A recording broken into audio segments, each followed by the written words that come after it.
민족 중흥의 대동맥 서울 부산 간 고속도로가 완전 준공을 보았습니다.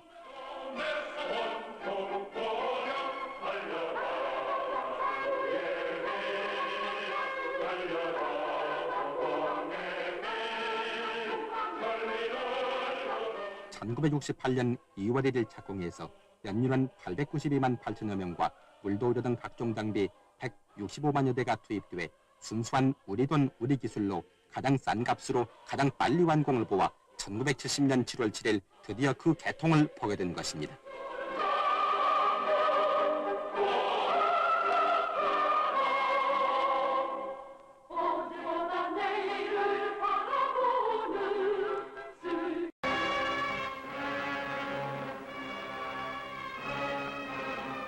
(4.19) 1주년을 이틀 앞둔 지난 4월 17일 특별재판소에서는 최인규를 비롯한 3.15 부정선거 책임자들에 대한 언도공판이 있었는데, 이날 기창업체 반장은 이성우 피고에게 징역 7년, 이강학 피고에게 징역 15년, 최병환 피고에게 징역 5년을, 그리고 그 당시 선거관리장관으로서 부정한 선거 방법을 지령한 최인규 피고에게는 사형을 언도했습니다.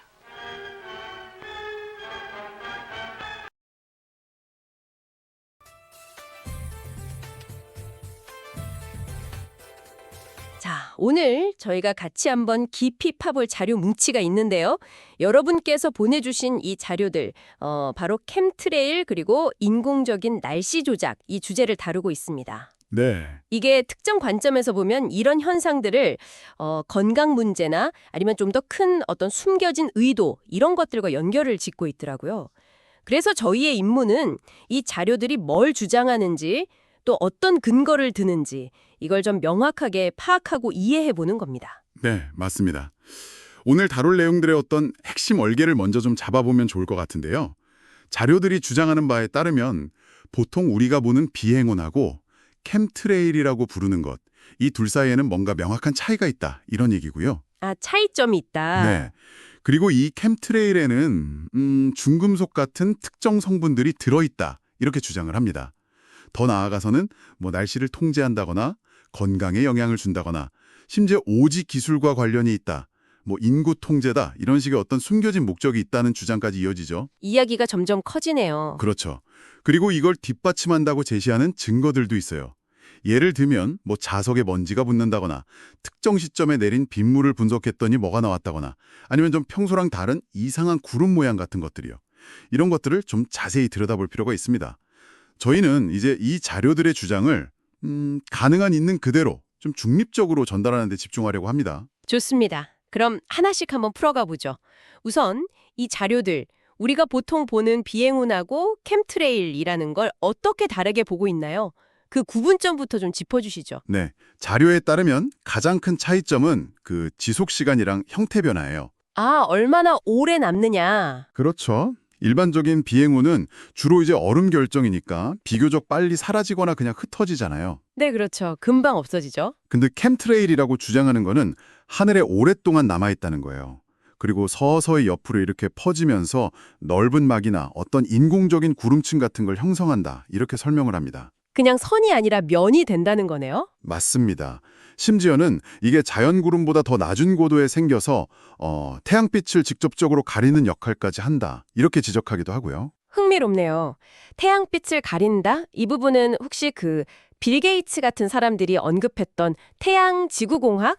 이런 아이디어랑 연결짓는 건가요? 자료에서? 네, 그런 언급도 있긴 합니다. 지구온난화 대책으로 태양빛을 반사시키자, 이런 아이디어랑 관련이 있는 거 아니냐는 거죠. 하지만 자료는 그게 그냥 표면적인 이유일 뿐이다, 이렇게 딱 선을 긋는 경향이 있어요. 아, 그게 다가 아니다. 네, 이게 단순한 수증기도 아니고 그런 지구공학 실험의 일부도 아니고 좀 더 적극적인 기상 조작, 특히 구름 씨앗 뿌리기, 그러니까 클라우드 시딩이라고 하죠. 네, 인공 강우 기술이죠. 맞습니다. 그걸 통한 어떤 인공 강우 작전의 일부다, 이렇게 주장을 해요. 의도적으로 특정 화학물질을 뿌려서 비를 내리게 한다, 이런 거죠. 좀 더 구체적인 사례 같은 것도 언급이 되나요? 네, 특히 중국의 활동을 좀 주목하는데요. 중국이요? 네, 자료에서는 중국이 서해상에 특정 해양 구조물을 설치했다고 지목을 해요. 그리고 그걸 이용해서 한국, 특히 중부지방을 목표로 인공강우를 유발하고 있다, 이런 주장을 제기합니다. 와, 이게 그냥 의혹 제기가 아니라 특정 지역을 겨냥한 활동일 수 있다는 그런 뉘앙스군요. 그렇죠. 좀 계획적인 활동이라는 뉘앙스를 풍기죠. 더 나아가서는 이런 기술이 중국뿐만 아니라 미국, 스위스, 호주 같은 여러 나라에서 이미 수십 년 전부터 어쩌면 베트남 전쟁 때나 심지어는 거의 100년 가까이 그 역사가 거슬러 올라갈 수도 있다. 이렇게 주장을 하면서요. 이게 상당히 전 세계적인 현상일 수 있다는 걸 시사하고 있습니다. 그렇군요. 전 세계적으로 이루어지고 있을 수 있다. 알겠습니다. 자, 그렇다면 이 자료들이 주장하는 캠트레일 안에는 도대체 어떤 성분들이 들어있다고 말하는 건가요? 그냥 구름씨앗 만드는 물질, 그 이상인 것 같은데요. 말씀하시는 걸 들어보면. 바로 그 점이 이 자료들이 아주 중요하게 다루는 주장 중 하나입니다. 단순히 비를 내리게 하는 요오드 화학 같은 그런 물질만 있는 게 아니라는 거예요. 그럼 뭐가 더 있다는 거죠? 알루미늄, 스트론튬, 바륨 같은 이런 중금속들이요. 그리고 마이코톡신이라고 하는 곰팡이 독소, 리튬, 심지어는 산화 그래핀 같은 물질까지 의도적으로 포함해서 살포한다. 이렇게 주장하고 있습니다. 와, 중금속의 곰팡이 독소, 리튬, 산화그래핀까지요? 그럼 이 각각의 성분들이 우리 몸에는 어떤 영향을 미친다고 구체적으로 언급을 하나요? 네, 하고 있습니다. 예를 들어서 알루미늄 같은 경우는 그 알츠하이머 같은 신경토양성 질환하고 관련이 있을 수 있다. 이렇게 제기하고요. 아, 알루미늄이요? 네, 스트론튬은 뼈에 쌓여서 뼈를 좀 약하게 만들 수 있다. 그리고 바륨은 심혈관계나 면역계 쪽에 손상을 줄 수 있다. 이런 식으로 주장을 해요. 리튬 같은 경우는 사실 배터리 같은 데 많이 쓰잖아요. 그렇죠. 근데 왜 이걸 하늘에 뿌리냐 이런 의문을 제기하면서 그 유해 가능성을 암시하는 거죠. 특히 그 알루미늄 관련해서 입자 크기에 대한 이야기도 있었던 것 같은데요. 아, 네, 맞아요. 아주 중요한 지적인데요. 자료는 특히 나노 크기의 알루미늄 입자가 위험하다고 강조를 합니다. 나노 크기요? 그게 왜 더 위험한 거죠? 이게 입자가 워낙 작다 보니까 그 혈액-뇌 장벽이라고 있잖아요. BBB. 그걸 너무 쉽게 통과해서 뇌에 직접 영향을 줄 수 있다는 거예요. 그래서 특히 위험하다 이런 주장입니다. 자료에서는 이런 주장을 뒷받침하기 위해서 캠트레일 보고서 이런 키워드로 영문 구글 검색해보면 관련 연구나 보고서를 찾을 수 있다 이렇게 언급하기도 하고요. 이 나노 입자들이 우리 몸 안에 들어오면 아주 심각한 염증 반응을 일으킨다고 강조하고 있습니다. 중금속 말고 아까 다른 물질들도 있다고 하셨는데 그건 뭔가요? 네, 그 캠트레일 낙진이나 아니면 안개를 채취해서 배양 실험을 해봤더니 신경독성을 가진 중금속들, 예를 들면 납, 알루미늄, 바륨, 구리, 수은, 니켈 이런 것들을 함유한 미생물, 그러니까 마이코톡신, 곰팡이 독소 같은 것들이 발견되었다. 이런 주장도 포함되어 있어요. 미생물이요? 네, 자료는 이런 분석 연구가 지금도 진행 중이다 이렇게 덧붙이면서요.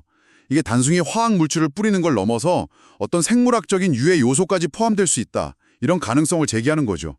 그러니까 이 자료들이 그리는 그림을 보면 단순한 기상조작 차원을 넘어서서 인체에 해로운 다양한 물질들이 아주 복합적으로 살포되고 있다. 이런 주장인 겁니다. 자, 그럼 이제 이런 좀 충격적인 주장들을 뒷받침하기 위해서 자료들이 제시한다는 증거들을 한번 살펴보죠. 어떤 것들이 있습니까? 네, 몇 가지 구체적인 사례들을 제시하고 있는데요. 첫 번째로 비온 뒤에 자동차 표면 같은데 먼지가 쌓이잖아요. 네, 그렇죠. 먼지 쌓이죠. 그 먼지를 모아서 자석을 한번 대보는 거예요. 그러면 먼지가 자석에 달라붙는 현상이 나타난다. 이런 영상 자료를 증거로 들고 있습니다. 먼지가 자석에 붙는다. 네, 자료는 이게 그냥 일반적인 먼지나 브레이크 밟을 때 나오는 분진 아니면 꽃가루 같은 게 아니라는 거죠. 지오 엔지니어링 과정에서 뿌려진 바륨이나 스트론튬 같은 어떤 자성을 띤 금속성 입자들이기 때문에 붙는 거다. 이렇게 주장을 합니다. 아니, 꽃가루가 자석에 붙을 리가 없지 않느냐. 이런 식의 반문을 통해서 주장을 좀 강화하려고 하고요. 그렇군요. 그리고 아까 한국에서의 특정 빗물 분석 사례도 중요하게 다룬다고 하셨는데 그건 뭔가요? 네, 그 강한타조라는 온라인 닉네임을 쓰시는 분이 계신가 봐요. 이분이 2025년 특정 날짜들에 내린 빗물을 직접 채취해서 성분 분석을 의뢰했다. 이렇게 주장하는 내용입니다. 아, 직접 분석을 의뢰했다. 네, 자료에 제시된 그 비교 결과가 좀 흥미로운데요. 소위 캠트레일이 관측됐다고 주장하는 날, 그러니까 2025년 5월 19일의 빗물에서는요. 바륨, 카드뮴, 코발트, 리튬, 망간, 인, 규소, 스트론튬 같은 것들이 검출됐다고 하고요. 특히 알루미늄이 3.1, 붕소가 8.6, 마그네슘이 15, 칼슘이 97, 뭐 이런 식으로 무기물들이 상대적으로 좀 높게 나왔다고 해요.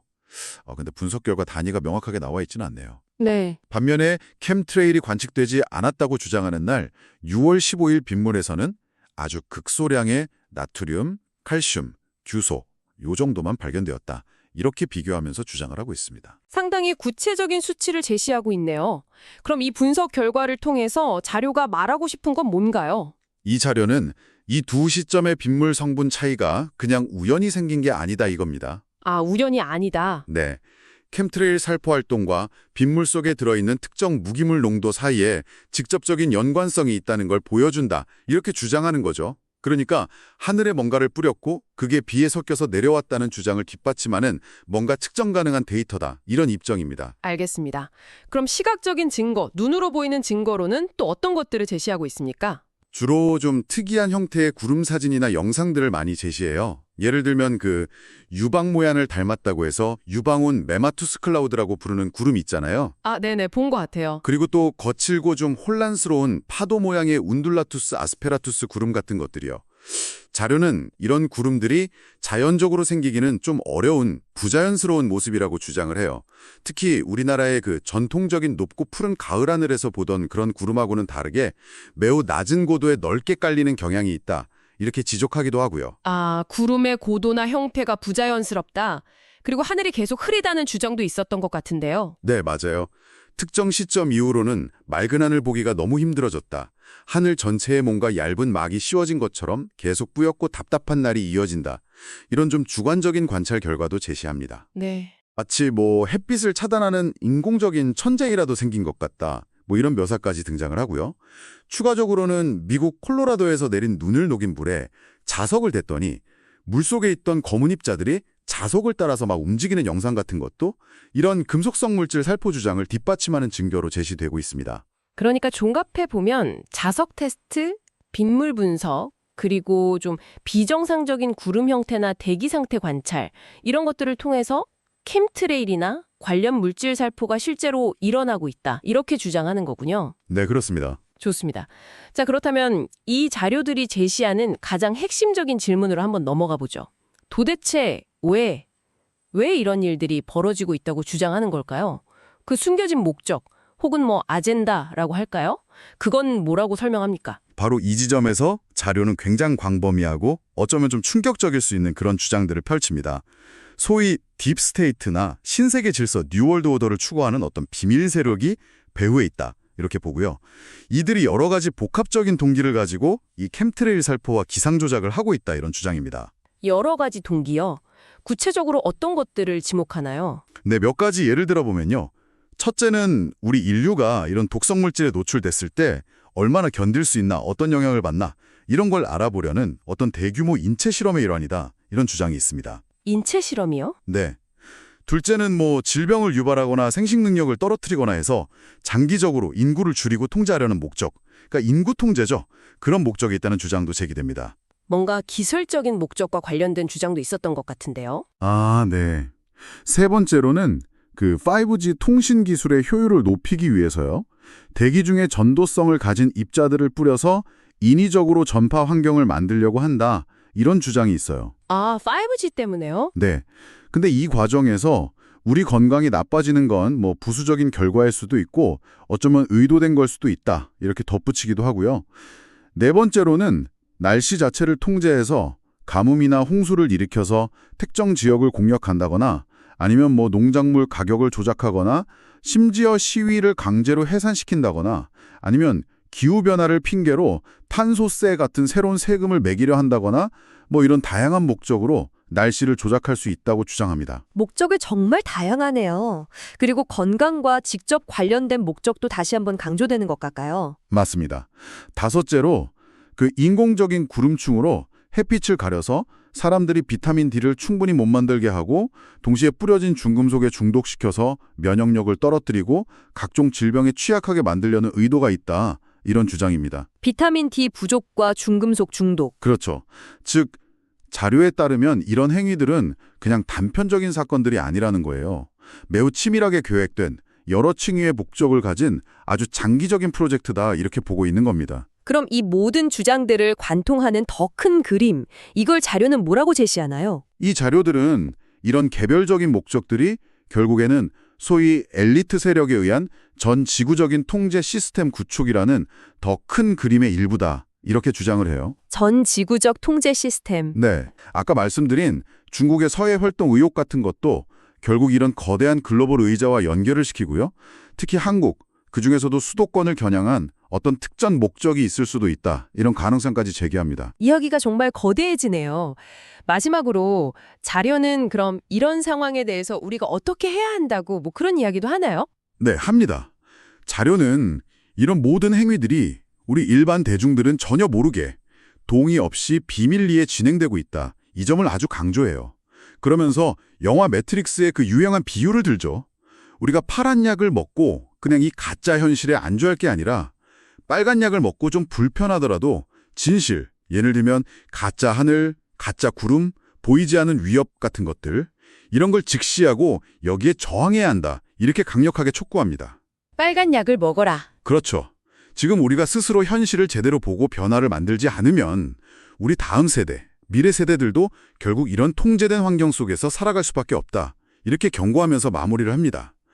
결국 이 자료들이 전달하려는 메시지는 단순한 어떤 음모론 제기, 이걸 넘어서서 현실을 제대로 인식하고 적극적으로 대응해야 한다. 이런 촉구에 있는 것으로 보입니다. 네, 오늘 여러분께서 제공해주신 자료들을 바탕으로 해서 캠트레일 현상, 또 인공 강우 기술, 그리고 그 안에 들어있다고 주장되는 중금속이나 유해물질 문제, 나아가서 이 모든 것 뒤에 숨겨져 있다고 이야기되는 어떤 복잡한 의제들까지 핵심적인 주장들을 한번 깊이 있게 살펴봤습니다. 다시 한번 강조드리지만 저희는 여러분의 검토를 돕기 위해서 보내주신 자료에 담긴 내용과 관점을 가능한 한 충실하게 전달해드렸다는 점 기억해 주시면 좋겠습니다. 네, 맞습니다. 이 자료들은 우리가 어쩌면 직접 관찰할 수 있는 환경의 변화, 아니면 개인적인 경험이나 증언, 또 지정학적인 의혹들, 이런 것들을 하나로 엮어서요. 현재 우리가 보지 못하는 곳에서 거대한 규모의 조작이 진행되고 있다라는 하나의 강력한 서사를 만들어내고 있습니다. 이건 결국 우리가 발딛고 사는 이 환경의 진짜 모습은 뭘까? 그리고 과연 누가 그것을 통제하고 있는 걸까? 이런 아주 근본적인 질문을 던지고 있는 셈이죠. 자료의 관점에서 마지막으로 여러분께 한번 생각해 볼 질문을 던지면서 마무리할까 합니다. 만약에요, 정말로 날씨와 대기를 인위적으로 조작하는 기술이 존재하고 또 광범위하게 사용되고 있다면 이렇게 수많은 정보가 넘쳐나고 또 복잡하게 얽힌 환경 문제 속에서 우리는 그 기술이 실제로 사용되고 있는지 아닌지, 그리고 그 안에 숨겨진 진짜 의도는 무엇인지 이걸 어떻게 분별해낼 수 있을까요?